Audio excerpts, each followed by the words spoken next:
friends, I welcome you all in this session. As you are aware, in previous class we were discussing about randomized block design. This is the second type of experimentation. Prior to this we have seen the completely randomized design, and the third one is factorial design, which we would be looking after some time. So, we will have couple of questions on randomized design. As you are aware, in randomized design we have got an independent variable with certain levels, treatment levels. You can have 2 levels or 3 levels or 4 levels, and we also have a blocking variable. Because the independent variable affects dependent variable, but the dependent variable gets affected by other variables as well apart from independent variables. So, we need to control for those other variables. We need to we can control those other variables by blocking variable. So, blocking is nothing but a method of controlling something called extraneous variables, right. So, let us look at this example. A supermarket that has a chain of stores is concerned about its service quality reputation perceived by its customers. The table in next slide shows the perceived service quality with regard to politeness of the staff. So, the chain of stores is interested in knowing the politeness level of staff and how that politeness level is being perceived by its customers.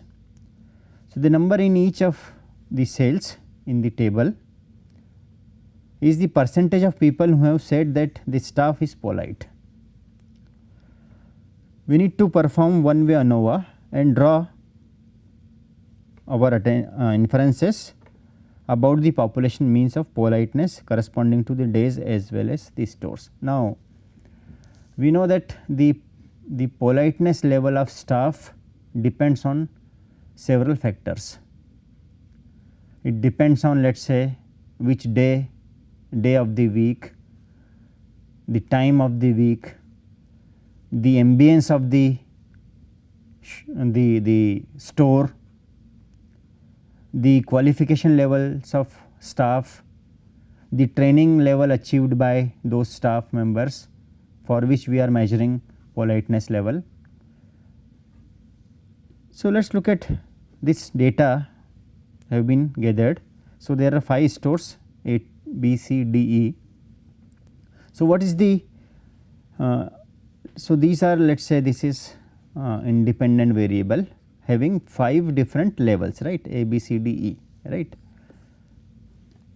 and the blocking variable is, let us say, number of days or the days of the week, okay, because politeness level may vary depending upon week of the day. It is possible that on Monday the politeness level of employee in the store is higher than politeness level on, let us say, Friday, right. So, we have done blocking of this particular blocking in this particular experiment. So, the blocking variable here is weekdays, right. So, we have to identify, is there any significant difference in politeness level in these stores. So, initially we will say that the politeness level is same, right. So, mu 1 equal to mu 2 or mu c, you can call it c, because we have to see the effect of these treatments on how customers are perceiving politeness level, right. So, we have to see the effect of whether these means are same or different, right. So, these are 5 means, okay. We are not bothered about the means of rows, right. So, let us look at how to solve this question using Minitab. So, this is how you should be doing data entry. So, you have got days over here. So, Monday to Friday, again Monday to Friday, and these are 5 blocks, right, Monday to Friday and Monday to Friday, right, okay, because there are 5 stores, right. So, A, B, C, D and E, right. So, what is the politeness level, let us say in store A on Monday. So, store A Monday 79, right. Let us see what is this Tuesday and store D, right, Tuesday store D.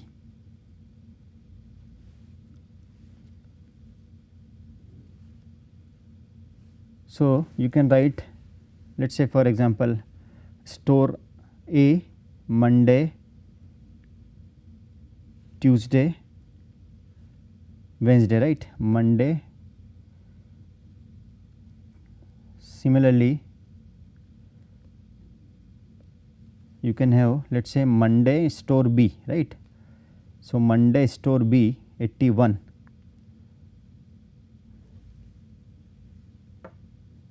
in fact what I would suggest is this, you can directly go for data entry and let us see the output from this, right. So, we will have data entry for this particular question, okay. So, let us look at Minitab software. So, here you have got days and you have got store and then politeness level, right. So, politeness level is dependent variable, right, which is getting affected by different types of stores, right, the employees of different stores. So, Monday, Tuesday, Wednesday, Thursday and Friday, right. So, you can now just copy all these and you just keep pasting in other cells.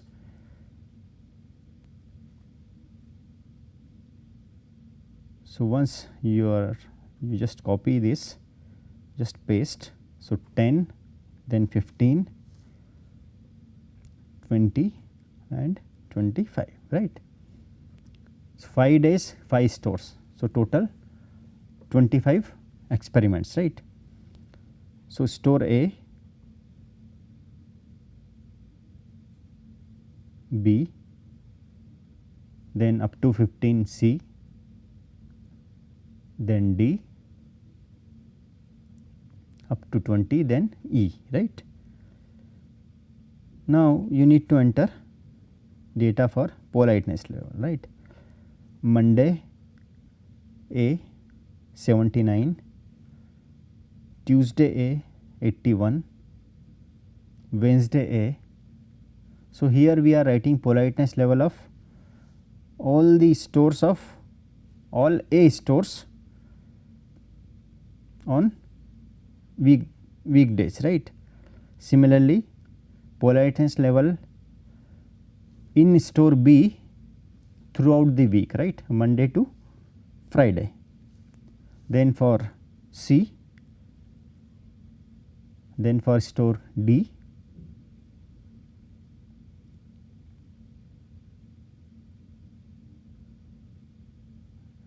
Friday, then for store E, right.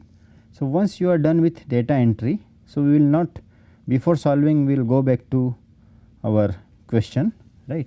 We will go back to our question and let us see the output of this particular question using Minitab. So, this is the output. Now, what conclusion would you draw by looking at this table?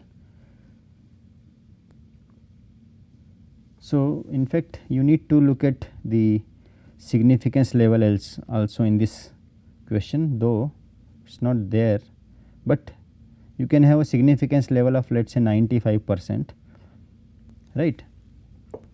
So, let us say alpha is equal to 0.05, p value here is 0.000, right. So, p value is less than alpha. So, we will reject null hypothesis, right. It means, and similarly for this as well, right. So, we will reject null hypothesis and we will say that the column means are different as well as row means are different. Okay. In fact, you can find out f critical values, and these are calculated values. So, if you draw a distribution like this, so this is your critical value 3.006 and this is 8.73, right. So, we will reject null hypothesis, right. That the conclusion can be drawn from p value as well. Okay. So, what finally we will say where politeness level is more or less, right. So, we have concluded that the politeness level is different amongst these 5 stores, right. Politeness level of the staff which has been measured on, let us say, 100-point scale, and this measurement was done on customers, right. So, we asked customers what was the politeness level of staff of the store. Okay. So, if you look at the f value, we are rejecting the null hypothesis of equality of means. So, conclusion is that the stores, that is column, as well as days, that is rows, reveal a different pattern in politeness level. So, it means the politeness level is different on different days as well as different on different stores. So, the highest politeness level is witnessed on Tuesday and store D, extends the maximum politeness level. So, we will say that the highest politeness level is on Thursday and store D. How did we arrive at this conclusion? Just look at this, look at all these values, the highest is this one. So, we will say that on Tuesday in store D the politeness level is highest. Okay. So, this is how you can work out an example of randomized block design, right. So, let us look at the third type of experiment, it is called factorial design. So far we have seen one independent variable, but some experiments are designed so that 2 or more treatments, 2 or more independent variables are explored simultaneously. Such experimental designs are referred as factorial design. So, what we are trying to say here is whenever we see the effect of 2 independent variables on a dependent variable, it is called factorial design experiment. So, what is factorial design? So, the every level of each treatment is studied under the conditions of every level of all other treatments. So, let us say if you have got 2 independent variables and each has got 2 levels. So, it would be called 2 by 2 design, right, or 2 by 2, it is also known as full factorial design, right. So, factorial design can be arranged such that 3, 4 or n number of independent variables can be studied simultaneously. So, that is the plus point of factorial design. In completely randomized design, we see the effect of independent variable on dependent variable. In randomized design, we see the effect of independent variable by having some blocking variable, while in case of factorial design you have got more than 2 independent variables and we can see the effect of those independent variables simultaneously on dependent variable. So, let us say we have worked out this example, it is a valve opening example. So, we have seen that the mean was this much. So, we know that the mean value of the valve depends on different types of other independent variables, namely the machine, you have got different types of machines, different types of operators, different shifts, day shift, night shift and different days, right, and you are getting raw material from different suppliers.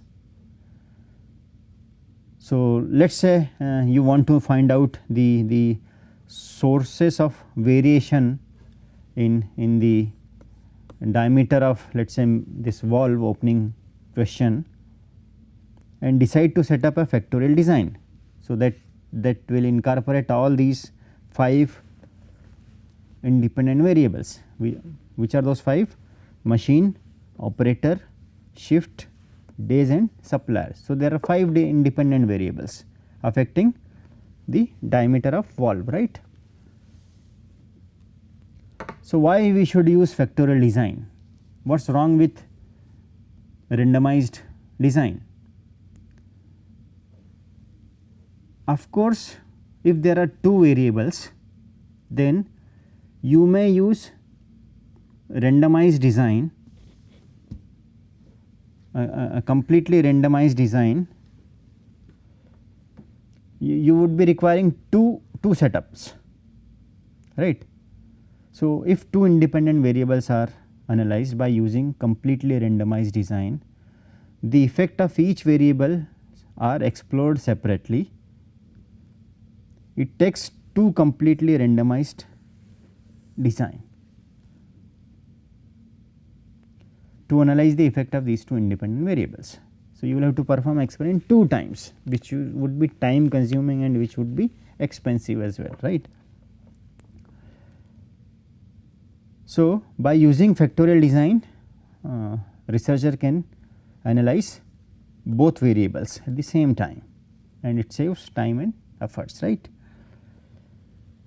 Some business researchers or researchers use the factorial design as ways to control confounding or concomitant variables in the study, right.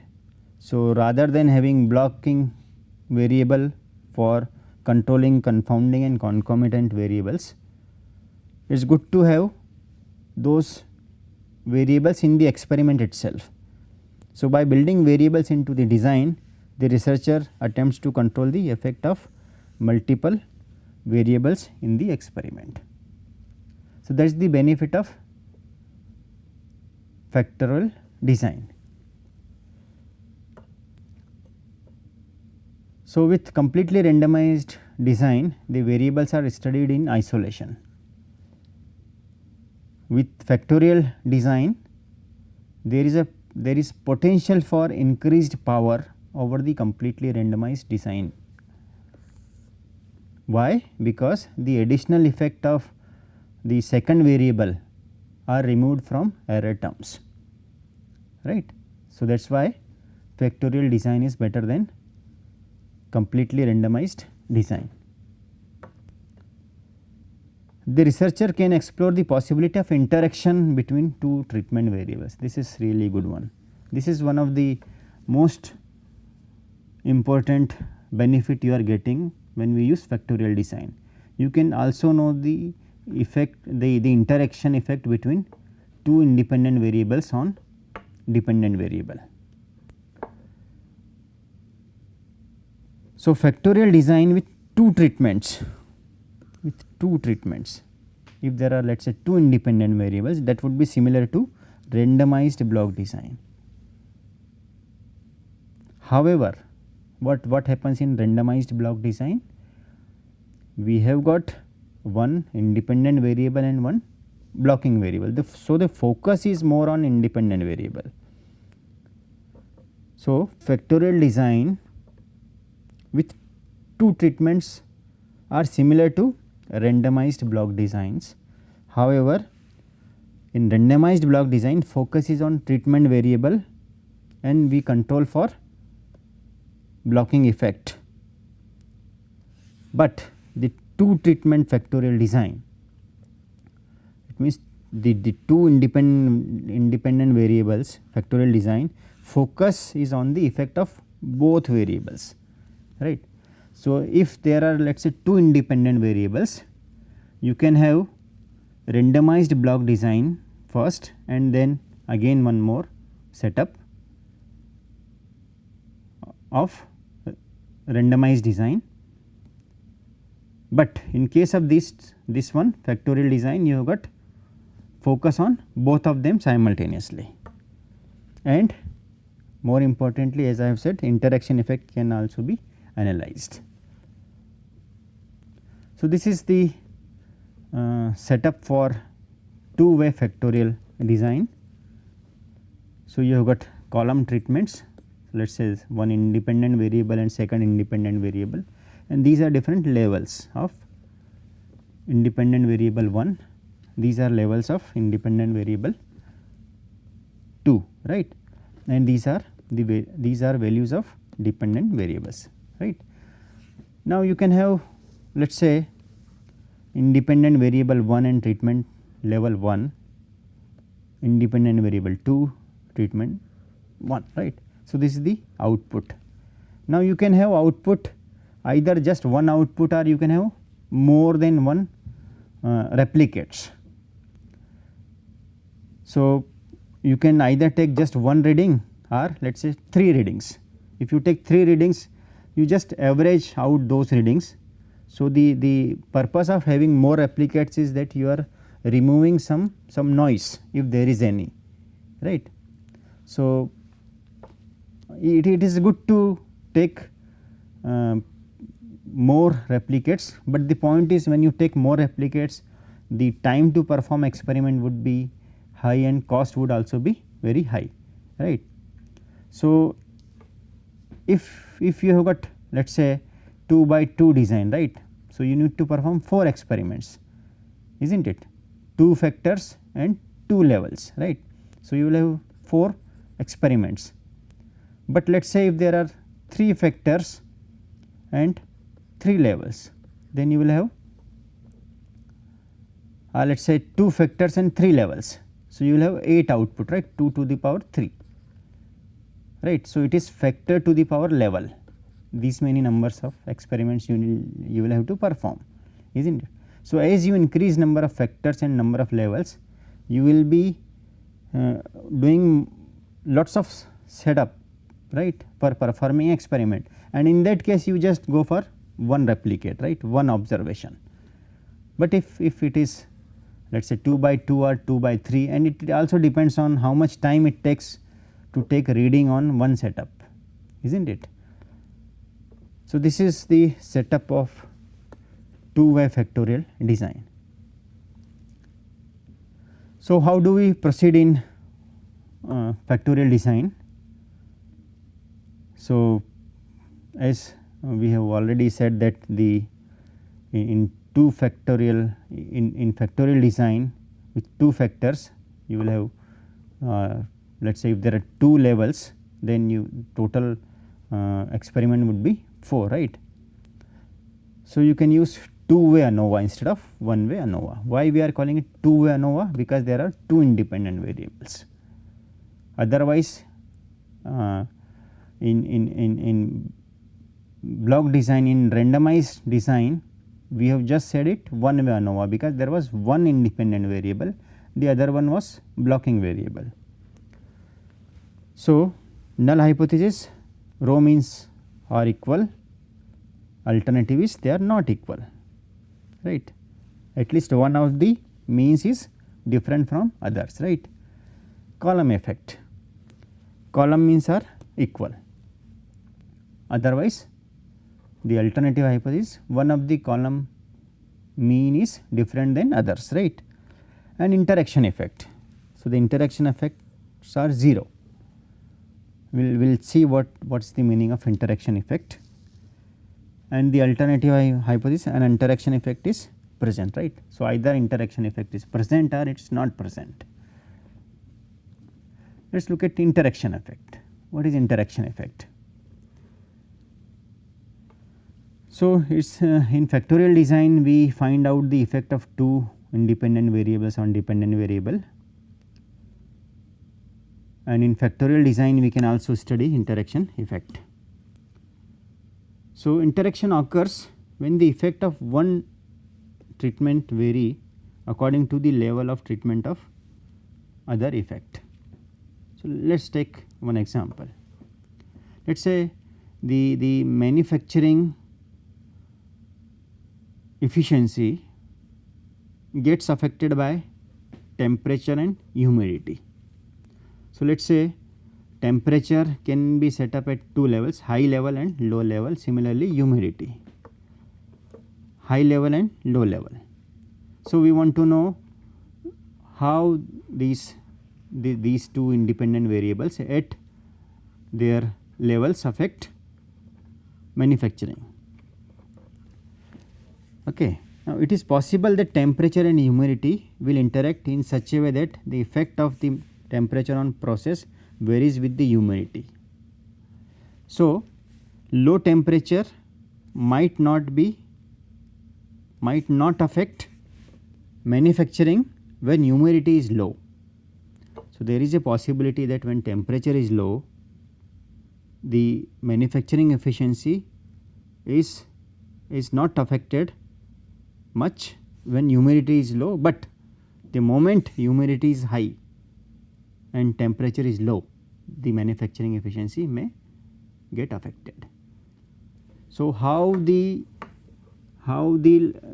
level of one independent variable is changing the output when we change the level of other independent variable. So, that is in interaction effect. So, let us look at this example.